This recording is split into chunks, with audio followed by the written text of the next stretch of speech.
بسم الله الرحمن الرحيم. ربنا افتح بيننا وبين قومنا بالحق وأنت خير الفاتحين. صدق الله العظيم. الأهل والأحباب، كنت أتمنى أن نلتقي جميعا في مكان واحد لكي نتحدث حديث القلب إلى القلب، ولكن لما تعذر ذلك أردت أن ألتقي بكم عبر هذه الكلمة. أردت أن أخاطبكم جميعا. تعلمون جميعا أنني أنوي الترشح للانتخابات البرلمانية القادمة بإذن الله تعالى. هذا الترشح الذي كسر الحديث واللغط فيه، لذلك أردت أن أوضح عدة نقاط هامة. إنه عندما أراد الإخوان عام 2011 إقصاء القيادات البرلمانية القديمة للحزب الوطني، قرر كل برلماني أن يدفع ببديل ليكمل المسيرة إذا نجح الإخوان في مخططهم. وقتها طلب مني المرحوم النائب عبد الرحيم الغول رحمه الله التقدم بأوراق الترشيح تحسبا لأي ظرف يمنعه من الترشح. وعندما فشل مخطط الإخوان كنت كعادتي كما تعلمون وراء الرجل العظيم عبد الرحيم الغول أدير الحملة الانتخابية بمساعدة المخلصين من أبناء الدائرة. فهل لم يجد المرحوم عبد الرحيم الغول له أقارب يدفع بهم كغيره من النواب بدلا منه؟ أم أن رؤيته في من يخلفه وتقديره الشخصي لمن يتحمل المسؤولية هو الذي دفعه لاختياره؟ وماذا كان موقفهم يومها لو استبعد المرحوم النائب؟ هل كانوا يستطيعون أن يقفوا أمامه ويقفوا في وجه بلد عظيم كالشرق باجورة؟ وعندما لم يوفق النائب عبد الرحيم الغول في هذه الانتخابات وعقب سيطرة الإخوان على الحياة السياسية، أعلن رحمه الله اعتزاله السياسة عبر الصحف. وعندما التف حوله أبناء الشرق باجورة الكرام قال لهم اخترت لكم المهندس أحمد عباس، وقال اللي بيحبني يوقف مع أحمد، أنا عارف إنه في ناس كتير عايزة تترشح لكن أنا مش شايف أصلح منه. وكانت هذه الكلمات وساما على صدري. حتى جاءت ثورة 33 يونيو المجيدة ووجد بعض المغرضين والحاقدين فرصتهم، وبدأوا يوهم الراحل أن الفرصة مواتية للعودة للبرلمان. وكان رأينا وقتها إنه باعتباره أكبر قيادات الحزب الوطني بالصعيد ليس من المعقول عودته للحياة السياسية بعد ثورتين على نظام مبارك.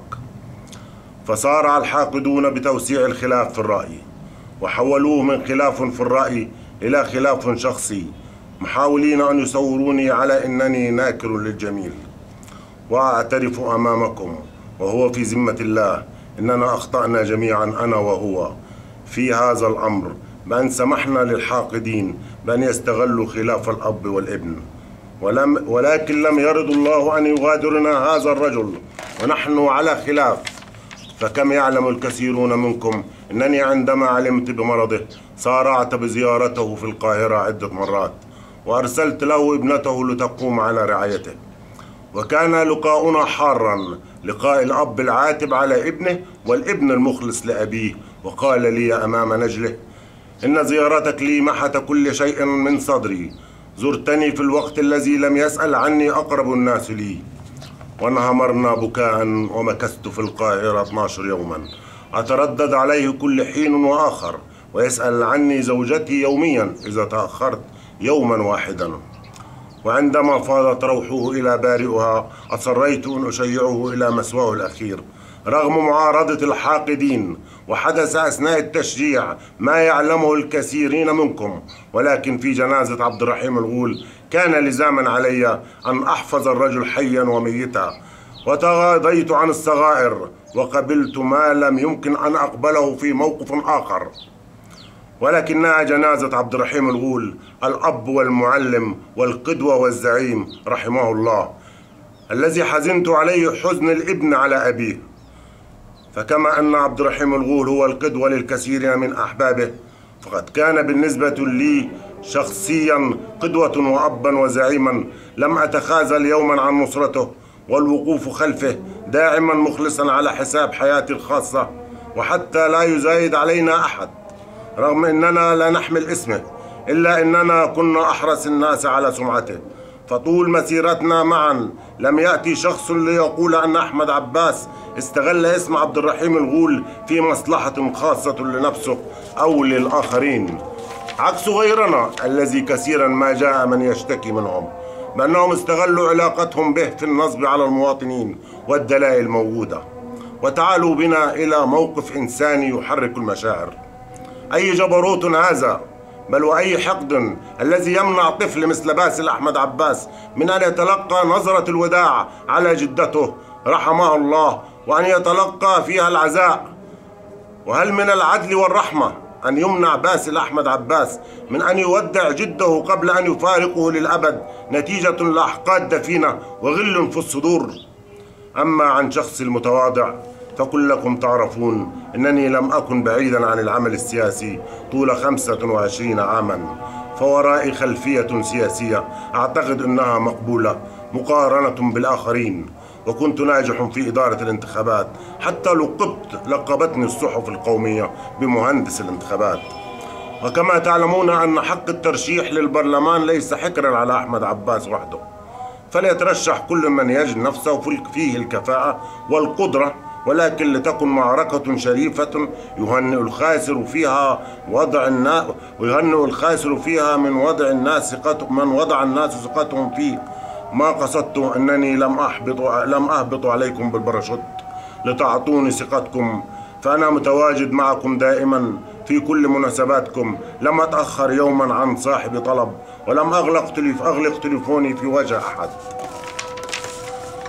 كما أن زمن العصبيات والتوريث قد انتهى بلا رجعة، فلا يأتي من يقول لنا كرسي العائلة أو كرسي القبيلة، فالبلاد هي التي تمنح الكراسي للنواب وليس العكس.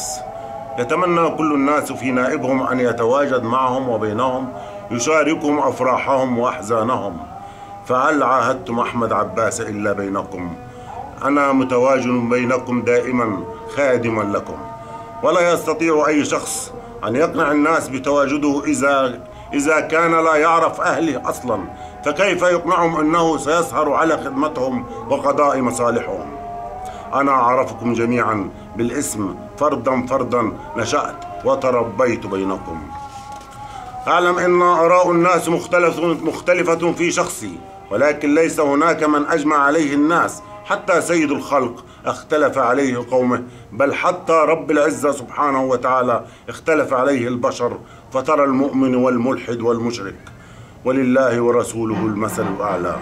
ولكن أقول لكم اسمعوا مني ولا تسمعوا عني، أريدكم أن تحكموا علي من تعاملكم معي وليس ما تسمعونه عني من الناس، ولا أزكي على الله أحدا. سيطالب الكثيرون منكم بمعرفة برنامجي الانتخابي. أقول لكم إن لدي الكثير من الخطط والبرامج لخدمة أهلي على المستوى المحلي وعلى المستوى القومي، ولكن من الممكن أن أعد برنامجا عظيما أستعين فيه بخبراء وضع البرامج الانتخابية، ولكن لا أعرف عنه شيئا ولا أؤمن بحرف فيه، فهل يعجبكم هذا؟ أقول لكم تعالوا لكي نضع أفكارنا وأمالنا وطموحاتنا معا، فلا يستطيع شخص مهما بلغت قدراته أن يصنع شيئا بمفرده. أريدكم بجانبي وليس خلفي يدا بيد. قولوا لي ماذا تريدون من نائبكم القادم، وما هي الأشياء التي لا تتمنوا أن تعود من أخطاء المرحلة الماضية. أريدكم أن تشاركوني الأفكار حتى نضعها من البداية في الإطار السليم. أريدكم جميعا، لا فرق عندي بين صغير وكبير، قريب أو بعيد، كلنا أهل نجتمع على الخير لكي ننهض ببلدنا، والله المستعان والموفق، والسلام عليكم ورحمة الله وبركاته.